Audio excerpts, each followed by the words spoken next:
back into the nuclear business, although there were 500 tons of yellowcake uranium in Iraq when we went in.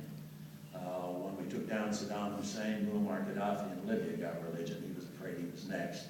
And so he turned over all of his nuclear materials to us. He had centrifuges, he had uranium feedstock, he had a weapons design, and he gave all that up, which was a good thing, because a few years later, when his regime was toppled, and a lot of al-Qaeda presence in Libya today, remember that's where Benghazi happened, among other things, we've been chasing weapon systems in Libya, but we'd be a real fix if Gaddafi had kept that nuclear program underway, and the testing in Libya today would be not who's got the chemical weapons, but who's got the nukes.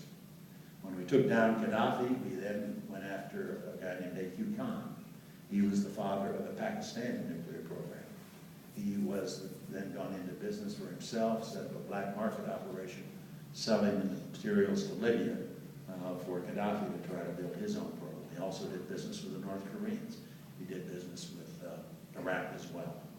So Saddam, the Libyans, and A.Q. Khan, those three proliferation sources were capped by what we did when we went into Iraq and in the immediate aftermath. But that's not all. Since that time, the North Koreans have acquired sophisticated uranium enrichment technology from Pakistan by bribing senior Pakistani officials. We've had Americans, scientists in North Korea who've seen 2,000 operating centrifuges, state-of-the-art, producing highly enriched uranium. So the North Korean capability is growing significantly. We had the North Koreans build a reactor in Syria, Al-Kabar, out in the eastern desert. If you look at the maps today of where the bad guys come from, the ISIS group that's now invaded Iraq, it's eastern Syria. They occupy that territory now. In 2007 is when we discovered the reactor that the North Koreans had built out there. It's our great good fortune that the Israelis decided in the fall of 2007 to take it out, and they did a beautiful job of it. You can imagine what kind of situation we would be in today if the Israelis hadn't taken out that Syrian reactor back in 2007 with the chaos and the presence of terrorism and terrorists in Syria. So now let's come down to the present, where what we've had now is we've got the ISIS group from Syria has invaded Iraq. They are a vicious group, worse even than Al-Qaeda. They're a spin-off from Al-Qaeda, and the individual who we think is the original guy who initiated the ISIS group is a guy named Abu Musab al-Zarqawi. He was a Jordanian. He'd run one of bin Laden's training camps in Afghanistan.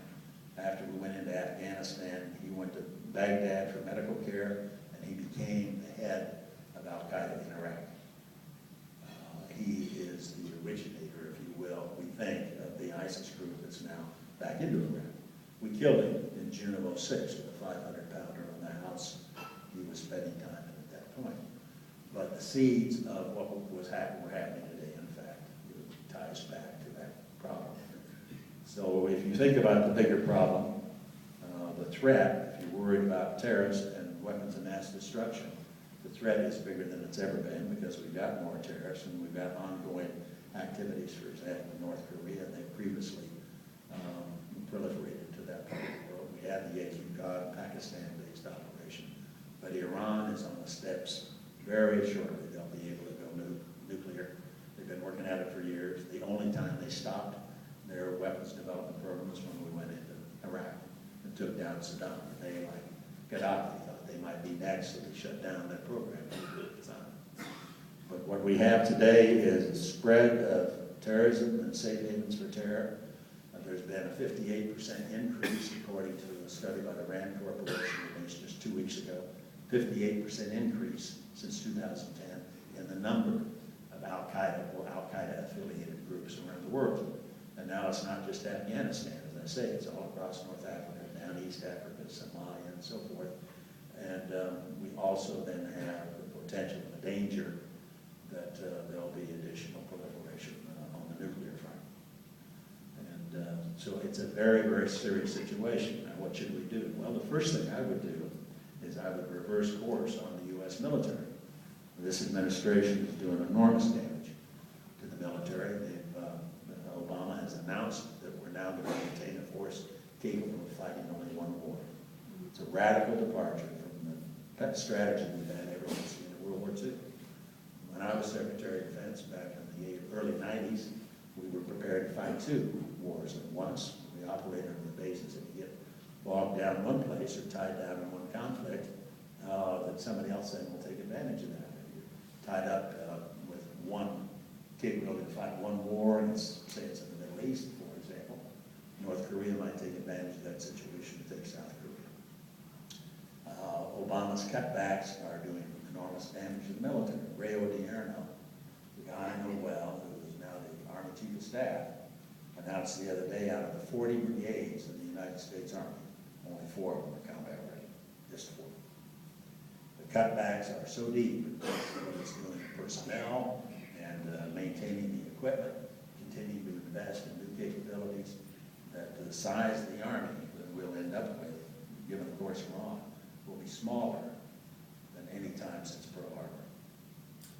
The cuts that are being imposed on the U.S. military are radical and do an enormous difference. They're based on the flawed notion that somehow terrorism problem is solved and we got Bin Laden, we don't have to worry about it anymore.